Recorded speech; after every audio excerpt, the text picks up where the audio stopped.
Hello दोस्तों, इस segment में हम बात करने वाले हैं आईपीसी की धारा 21 से लेकर 25 तक। हमने लास्ट पार्ट में बात की है जो भारतीय दंड संहिता की जो धारा 1 से लेकर 20 तक है उनकी हमने बात कर ली है। इस सेगमेंट में हम बात करने वाले हैं आज धारा 21 से लेकर 25 तक की। तो आईपीसी की यानी भारतीय दंड संहिता की धारा 21 है लोक सेवक।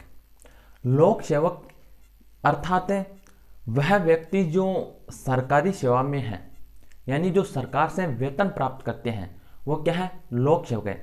जैसे उदाहरण के लिए जैसे पुलिस ऑफिसर, रेलवे कर्मचारी, टीचर्स, या जो जो राज्य का सीएम है, मुख्यमंत्री होते हैं, तो वो क्या करते हैं, राज्य से सरकार से क्या करते हैं, सरकार से वेतन प्राप्त करते हैं, तो वो क्या कहलाएंगे, लोक सेवक कहलाएंगे। तो यही चीज हमें बताती है आईपीसी की धारा यानी भारतीय दंड संहिता की धारा 21।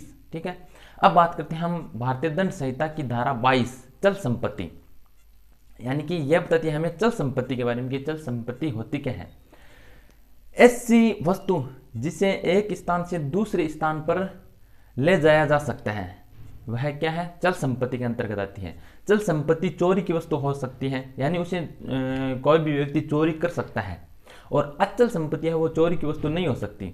जैसे उदाहरण के लिए जैसे भूमि है, तो इसे कोई व्यक्ति एक स्थान से दूसरे स्थान पर नहीं ले जाया जा सकता, इसे नहीं ले जाया जा सकता, इसे चोरी नहीं की जा सकती। तो भूमि क्या है, एक अचल संपत्ति है। ठीक है, तो धारा 22 चल संपत्ति के बारे में बताती है। ठीक है, अब है धारा 23। धारा 23 है सदोष अभिलाप और सदोष हानि के बारे में, यानी भारतीय दंड संहिता की धारा हमें धारा 24 जो ये 23 है वो बताती है हमें सदोष अभिलाप और सदोष हानि के बारे में। सदोष अभिलाप से अभिप्राय क्या है, तो पहले हम सदोष अभिलाप देखते हैं।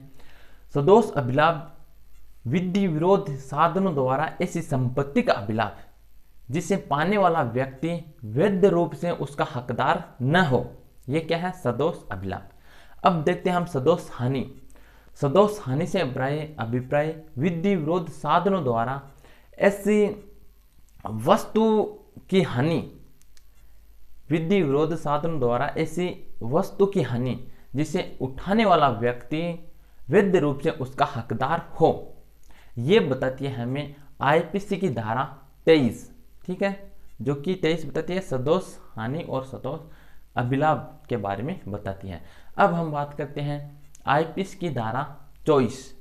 आईपीसी की धारा 24 हमें बताती है बेईमानी के बारे में, यानी कोई व्यक्ति किसी अन्य व्यक्ति को गलत तरीके से लाभ पहुंचाने का या कोई अन्य व्यक्तियों को गलत तरीके से नुकसान पहुंचाने के आशय से कार्य करता है, तो वह क्या कहलाता है, ऐसे कार्य को बेईमानी से किया हुआ कार्य कहा जाता है।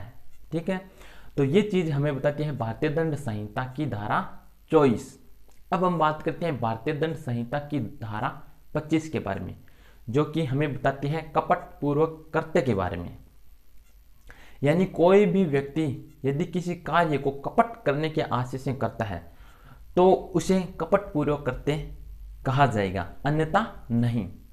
तो ये थी धारा, यानी कि भारतीय दंड संहिता की धारा 21 से लेकर 25 तक।